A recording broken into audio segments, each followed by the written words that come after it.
नमस्कार दोस्तों, स्वागत है आप सभी का यूट्यूब चैनल स्टडी पॉइंटर्स पर। दोस्तों आप लोग कैसे हैं? हम आशा करते हैं अच्छे ही होंगे। आज है 2 फरवरी 2023। आज जो सीटेट का पेपर हुआ है फर्स्ट शिफ्ट का प्राइमरी लेवल का, उसमें जो क्वेश्चन पूछे गए थे उन क्वेश्चनों का पेपर एनालिसिस लेकर हम आ चुके हैं। यहाँ पर बच्चों द्वारा जो क्वेश्चन प्रोवाइड कराए गए थे आज उन्हीं क्वेश्चनों पर बात की जाएगी। यहाँ पर कुछ बच्चे कमेंट करते हैं कि ये सर क्वेश्चन नहीं आए थे। यहाँ पर बच्चे एग्जैक्ट क्वेश्चन नहीं बता पाते हैं, उससे रिलेटेड क्वेश्चन हम यहाँ पर बताते हैं। दोस्तों अगर चैनल से पहली बार जुड़े हैं चैनल को सब्सक्राइब कर लें और बेल आइकन के बटन को प्रेस करें, जिससे आने वाली वीडियो का नोटिफिकेशन आपको सबसे पहले मिल सके।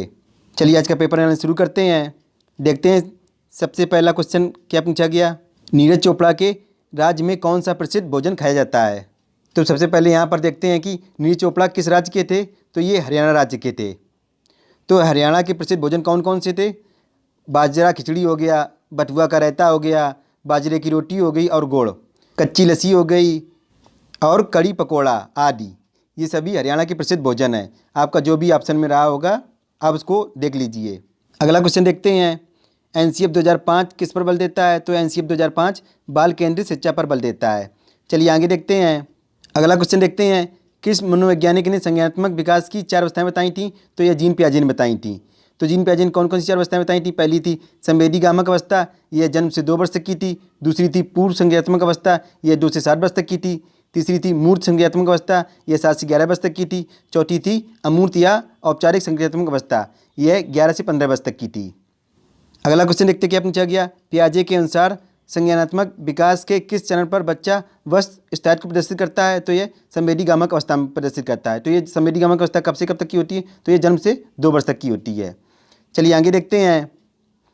अगला क्वेश्चन क्या पूछा गया। लॉरेंस कोहलबर्ग के नैतिक सिद्धांत के किस स्तर पर नैतिक मूलक सिद्धांत बालकों के आंतरिक नियंत्रण में रहता है? तो यह उत्तर परंपरागत स्तर पर रहता है। अगला क्वेश्चन क्या पूछा गया। नई शिक्षा नीति यानी 2020 में शैक्षिक पाठ्यक्रम को किस प्रणाली के आधार पर विभाजित करने की बात कही गई थी? तो इसको 5+3+3+4 के आधार पर विभाजित करने की बात कही गई थी। चलिए आगे देखते हैं। अगला क्वेश्चन क्या पूछा गया। हमारे गांव में अत्यधिक वर्षा होती है, इसलिए हमारे घर धरती से लगभग 10 से 12 फुट ऊंचे बने होते हैं। इन्हें मजबूत बांस के खंभों पर बनाया जाता है। यह घर अंदर से भी लकड़ी के बने होते हैं। तो ये कहाँ पर बने होते हैं? तो ये असम राज्य में बने होते हैं। और अगर पूछा जाए कि पत्थर या लकड़ी से बने ढालू छत्तों वाले घर कहाँ पर बनाए जाते हैं? तो ये मनाली में। तो मनाली कहाँ पर पड़ता है? तो ये हिमाचल प्रदेश में पड़ता है। अगला देखते हैं। मिट्टी के घर जिनकी छतें कटीली झाड़ियों से छाई होती हैं, तो यह राजस्थान में घर बने होते हैं। अगला देखते हैं। पत्थर के घर जिनकी फर्श और छतें लकड़ी की बनी होती हैं, तो ये घर कहाँ पर बने होते हैं? तो ये लद्दाख में बने होते हैं। चलिए आगे देखते हैं। अगला क्वेश्चन क्या पूछा गया। मिजोरम के निकटवर्ती राज्य कौन से हैं? तो मिजोरम के निकटवर्ती राज्य असम, त्रिपुरा और मणिपुर हैं। एग्जाम में निकटवर्ती राज्यों से जितने भी क्वेश्चन बन रहे हैं वो यहाँ पर हम देखते हैं किसी किसी बन रहे हैं। तो यहाँ पर देखते हैं तमिलनाडु के निकटवर्ती राज्य कौन से हैं? तो हो गया आंध्र प्रदेश, केरल, कर्नाटक। अगला देखते हैं। अरब सागर के कितने सटे हुए राज्य हैं? तो हो गया महाराष्ट्र, केरल, कर्नाटक, गोवा और गुजरात। अगला देखते हैं। केरल के समवर्ती राज्य कौन से हैं? तो हो गया कर्नाटक और तमिलनाडु हैं। एग्जाम में क्वेश्चन यहीं से बन रहे हैं। कभी पूछ दिया जाता है कि मिजोरम के निकटवर्ती राज्य बताइए, तो कभी पूछ दिया जाता है कि तमिलनाडु के निकटवर्ती राज्य बताइए। अरब सागर के कितने सटे हुए राज्य हैं? केरल के समवर्ती राज्य कौन से हैं? यहीं से क्वेश्चन रोजाना पूछे जा रहे हैं। एग्जाम देने से पहले इन सभी को देखकर जरूर जाएँ। क्वेश्चन रोजाना यहीं से पूछे जा रहे हैं। चलिए आगे देखते हैं। अगला क्वेश्चन देखते हैं। 25 संबंधित प्रश्न पूछा गया है। यहाँ पर बच्चों ने एग्जैक्ट क्वेश्चन नहीं बता पाया। उन्होंने बताया था कि 25 से क्वेश्चन पूछा गया था। तो यहाँ पर 25 से जितने भी क्वेश्चन बनते हैं वो यहाँ पर देखते हैं। पहला क्वेश्चन देखते हैं। पक्षियों की कौन सी प्रजाति झटके से अपनी गर्दन आगे पीछे करती है? तो यह मैना करती है। अगला क्वेश्चन देखते हैं। 25 से क्या क्वेश्चन बन सकता है। निम्नलिखित पक्षियों में से कौन काफ़ी हद तक अपनी गर्दन आगे पीछे तक घुमा सकता है? तो कौन सा पक्षी होता है? तो यह उल्लू घुमा सकता है। तो यह कितनी डिग्री तक घुमा सकता है? तो यह 270 डिग्री तक घुमा सकता है। 25 से अगला क्वेश्चन देखते हैं क्या बन सकता है। कोई पक्षी पेड़ की ऊंची डाल पर घोंसला बनाता है, यह पक्षी कौन हो सकता है? तो यह पक्षी कौवा होता है। 25 से अगला क्वेश्चन देखते हैं क्या बन सकता है। निम्नलिखित में से कौन सा पक्षी कैक्टस पौधों के कांटों के बीच अपना घोंसला बनाता है? तो कौन बनाता है? तो यह फाख्ता पक्षी बनाता है। इसी को कहते हैं कबूतर। चलिए आगे देखते हैं। अगला क्वेश्चन क्या पूछा गया। राष्ट्रीय पाठचर्या की रूपरेखा यानी एनसीएफ 2005 प्राथमिक स्तर पर पर्यावरण अध्ययन शिक्षण का प्रमुख उद्देश्य होना चाहिए। तो क्या होना चाहिए? कक्षा कच्ची अधिगम को विद्यालय के बाहर के जीवन से जोड़ना चाहिए। अगला क्वेश्चन क्या पूछा गया।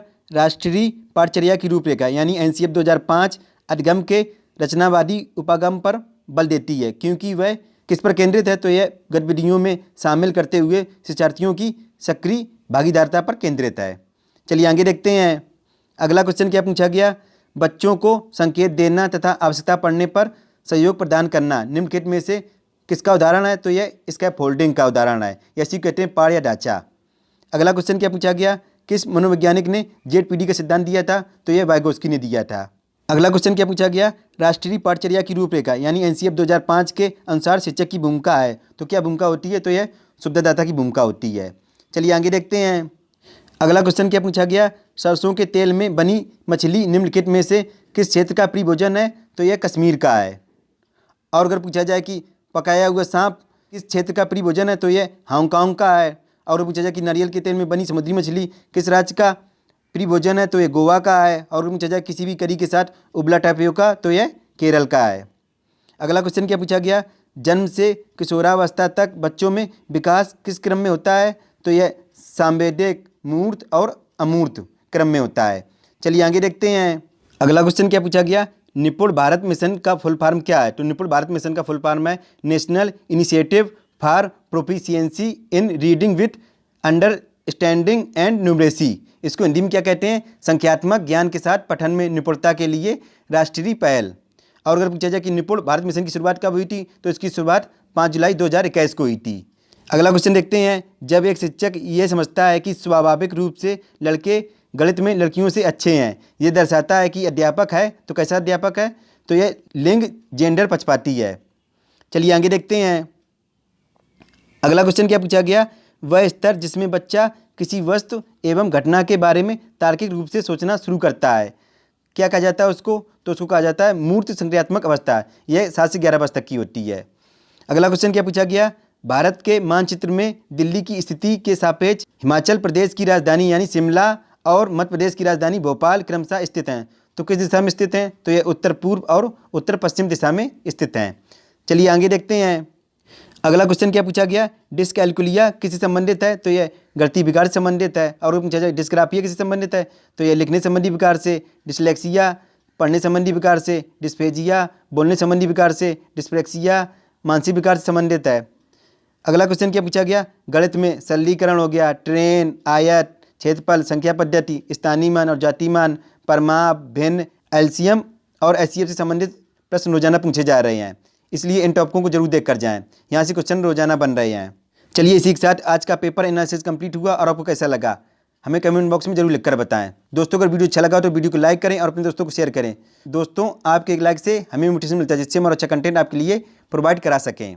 दोस्तों अगर इस वीडियो की PDF पाना चाहते हैं तो हमारे टेलीग्राम चैनल को ज्वाइन कर लें। टेलीग्राम चैनल की लिंक आपको डिस्क्रिप्शन बॉक्स में प्रोवाइड कराई दी जाएगी, वहाँ पर जाकर चैनल को ज्वाइन कर सकते हैं।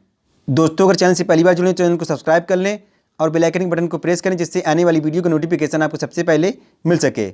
मिलते हैं नेक्स्ट एनालिसिस में, तब तक के लिए goodbye, have a nice day.